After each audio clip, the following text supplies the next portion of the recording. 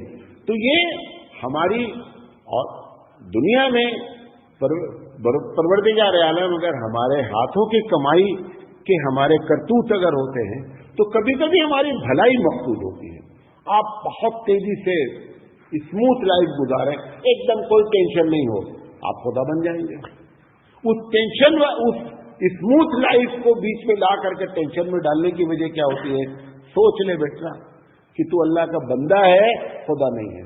وہاں پر جب جیسے ہی اس کو جھٹکا لگتا ہے نا، تب وہ پریشان ہوتا کیا ہو رہا ہے. پھر عامل صاحب کو دوڑتا، پھر ڈاکٹر صاحب کو دوڑتا، پھر مولانا صاحب کے پاس. یہ سب کیا ہے؟ یہ اس کی جو لائف سیدھی جا رہی تھی، اس سیدھی لائف میں جان بوجھ کر کے، ورنہ یہ خدا بننے کے قریب تھا. تو اس میں بھی ہماری بھلائی ہوتی ہے. تو اس لیے پروردگار عالم رزق بھی دیتا ہے اور عافیت کا معاملہ بھی کہلاتا ہے.